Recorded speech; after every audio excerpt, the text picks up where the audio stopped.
Eu queria saber qual a importância de José na história da salvação.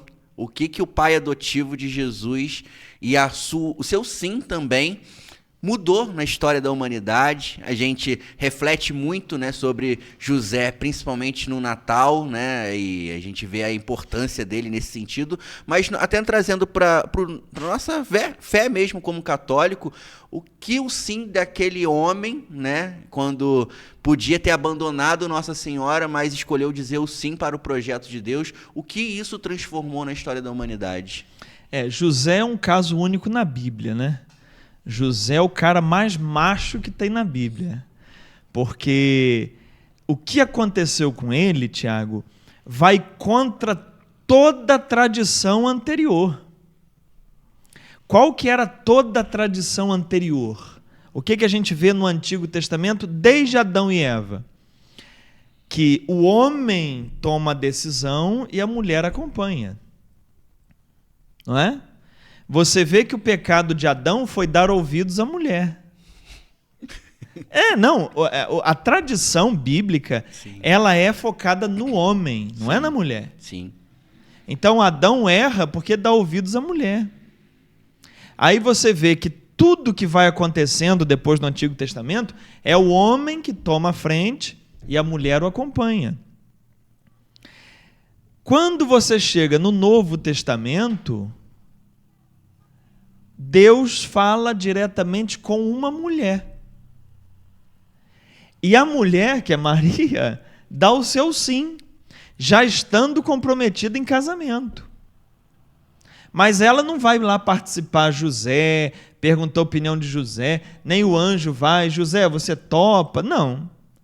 É uma decisão da mulher, de Maria. Quando José sabe da história, o caldo já está entornado.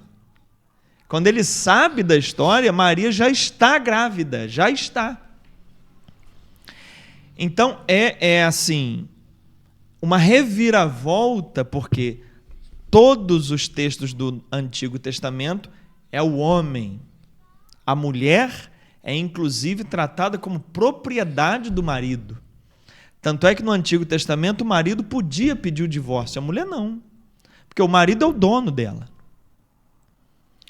O marido podia negociar a mulher com mercadorias. Tanto é que o mandamento lá é não cobiçar a mulher do próximo, nem as coisas alheias. Ou seja, a mulher entra na categoria de pertença ao homem. Quando chega no Novo Testamento, José é surpreendido, porque o que acontece com ele é novidade absoluta. E aí ele é avisado pelo anjo, através de sonhos, que Maria, sua mulher, está grávida e o projeto é divino. Então José é o cara que quebra, Tiago, toda a tradição do Antigo Testamento. José é aquele que vai dar um sim a Deus, mas não é só um sim porque eu vou ser papai de Jesus. Não. É um sim na quebra de tudo que tinha sido construído pelo machismo do Antigo Testamento. É quando o homem, pela primeira vez na história, vai aderir a um projeto de uma mulher. Porque ali o projeto era de Maria, ela que disse o sim. Então, pela primeira vez na história, um homem fala com a esposa de igual para igual. Antes era a mulher que tinha que se submeter ao marido sempre. José quebra toda essa lógica. Então, o papel dele é extraordinário. E aí, dali dessa relação, vai nascer Jesus, né, que eu comentei no episódio anterior, que era sustentado até por mulheres. Então, o Novo Testamento ele muda toda a perspectiva. E uma outra característica interessante de José é que José não tem uma fala na Bíblia, não tem uma palavra dele. Nada. De Maria tem 7. De José não tem nenhuma. Só que tem um verbo que acompanha José sempre: fazer. O anjo fala com José e está lá. José levantou-se e fez como o anjo havia dito. Então sempre mostra José fazendo. José é o homem da ação. E ele é o homem da ação e é o homem do sim, mas não é um sim de quem fala, é um sim de quem faz.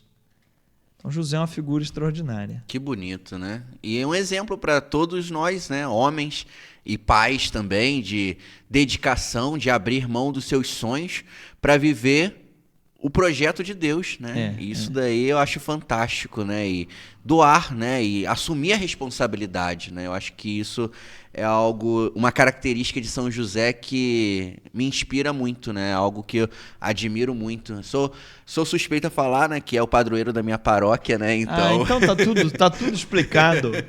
Tá tudo explicado. Vamos para as perguntas do YouTube? Vamos embora. Antes, deixa isso bem claro. Você que está assistindo esse podcast, eu sei que vai ouvindo um monte de coisa, sim, aí a mente fica igual uma panela de pipoca. Então vai anotando aí nos comentários suas dúvidas, suas observações, o que você não concorda, o que você acha que deve ser melhor explicado, que eu não falei bem. Porque aqui, gente, não tem nada combinado, não tem roteiro não. Então eu vou falando, às vezes não fica bem claro o que eu estou dizendo. Então você bota aí nos comentários. E aí, no próximo programa, sua pergunta pode estar aqui. Perfeito. Então, você que está chegando até agora nesse momento desse episódio, desse podcast, é a hora de você também deixar o seu like, se você ainda não deixou, se você... depois eu deixo o like. Tô te lembrando para você não esquecer. Deixa o seu curtir se deixar para depois não dá, não. Tem que ser agora. Exatamente. Se não... Dá o like, faz assim, ó. Começou a assistir, dá o like. Não gostou, aí você tira o like, não tem problema, mas dá. Depois você tira. Se achar que tá ruim, tira. Mas dá para não esquecer. Exatamente. E deixa seu comentário também. Se caso você não tiver nenhuma pergunta, deixa aqui se você está gostando, se você tem ideias de novos temas para o podcast, né, Carlos? É importante essa interação do pessoal, se você está gostando, se não está gostando, e ideias também para que a gente possa estar conversando e trazendo aqui no nosso podcast. Então vamos lá. A Neide Moura, ela falou assim: professor, eu queria tanto que você falasse sobre o que é a fé. Isso dá um podcast. Então, o Carlos ele vai falar sobre o que é a fé, mas a gente pode depois fazer um podcast só aprofundado sobre isso. Só sobre a fé. Olha, não tem uma definição, né? Que você fale, fé é isso. Porque são muitas nuances, são muitos aspectos. Por exemplo, em Hebreus capítulo 11, diz que a fé é você possuir aquilo que você espera, é você já ter aquilo que você espera. Mas às vezes o pessoal lê isso muito materialista. Por exemplo, eu espero ter uma casa nova, então eu já vou viver como se eu tivesse essa casa nova. Não é nesse sentido que é fé. Ali em Hebreus está se falando especificamente de salvação. Depois você lê o capítulo 11 todo, você vai ver. É salvação. Então fé é você já viver como alguém que possui o que você espera. Mas o que você espera não é uma casa, um carro, uma viagem. O que você espera é o céu. Então é você viver com essa certeza de que você é amado por Deus. É isso. Mas tem mais detalhes sobre fé. Por exemplo, quando os apóstolos estão conversando com Jesus, Jesus está falando sobre perdão, perdoar 70 vezes 7. Aí eles falam assim: Senhor, aumenta a nossa fé. Está em Lucas 17. Senhor, aumenta a nossa fé. Aí o pessoal acha que Jesus vai aumentar a fé. Jesus não respondeu, pode deixar, apóstolos, eu vou aumentar a fé. Sabe o que ele respondeu? Quem tiver a fé como um grão de mostarda, não é? Preste atenção, cuidado com a tradução da sua Bíblia. Algumas traduções, a da CNBB mesmo trouxe assim: quem tiver fé do tamanho de um grão de mostarda. Não é do tamanho. O grego é quem tiver fé como um grão de mostarda. Vai dizer a esta amoreira: sai daqui e planta-te lá. Preste atenção, não é fé do tamanho de um grão de mostarda, porque grão de mostarda é pequenininho. Jesus não está elogiando a fé pequena.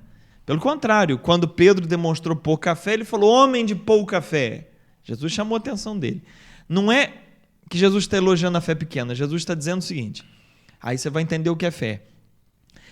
Quem tiver a fé como um grão de mostarda, ou seja, o que você faz com um grão de mostarda?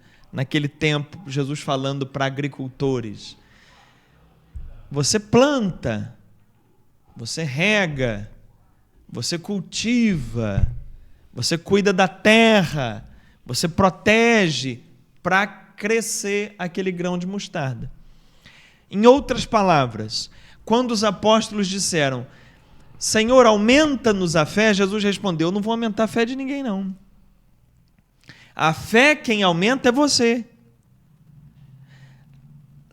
Dar a fé, eu faço, eu te dou a fé. A fé é um dom de Deus. Dar a fé, eu te dou.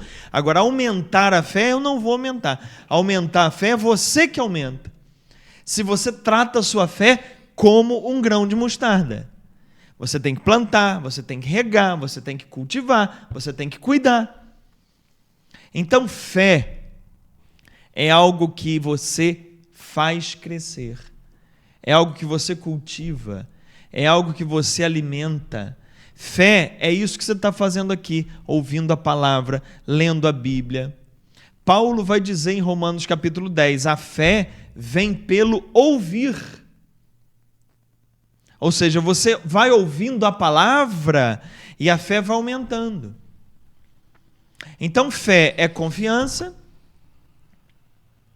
mas fé é, sobretudo, ser também uma pessoa confiável para Deus.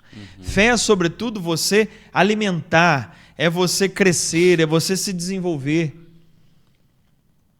Então, dizer assim, eu vou conseguir alguma coisa porque eu tenho muita fé. Fé não é um passaporte para você conseguir coisas. Fé é a maneira como você vive. Fé é como você vive como um grão de mostarda, plantando, cultivando, regando, cuidando. Então, se você quer aumentar a sua fé, você tem que ler mais, tem que estudar mais, tem que conhecer mais a palavra, porque a fé vem pelo ouvir. Excelente, excelente. Então a gente tem uma nova perspectiva, né? Porque realmente, quando a gente pensa nessa passagem, né, do grão de mostarda, a pessoa sempre reduz, né? Olha, quanto menor for sua fé, você pode... Se tiver uma fé pequenininha, tá bom. Não. Jesus criticou fé pequena. Que interessante. Quando Pedro foi andar sobre a água que afundou, Jesus falou, homem de pouca fé. Jesus não estava elogiando ele, não. Estava criticando. Então, não é fé do tamanho de um grão de mostarda, é fé como. Mas algumas traduções vêm errada. A da CNBB, que eu uso lá, não é boa, não. É nesse versículo, né? Sim. Deixa eu ver aqui a Bíblia de Jerusalém, porque cada Bíblia, elas vão traduzindo de uma maneira para tentar... os apóstolos disseram ao Senhor, Lucas 17:5, aumenta em nós a fé. O Senhor respondeu, com a fé que tendes, como um grão de mostarda. Aqui, ó, Bíblia de Jerusalém, a tradução tá boa. Legal. Tá? Legal.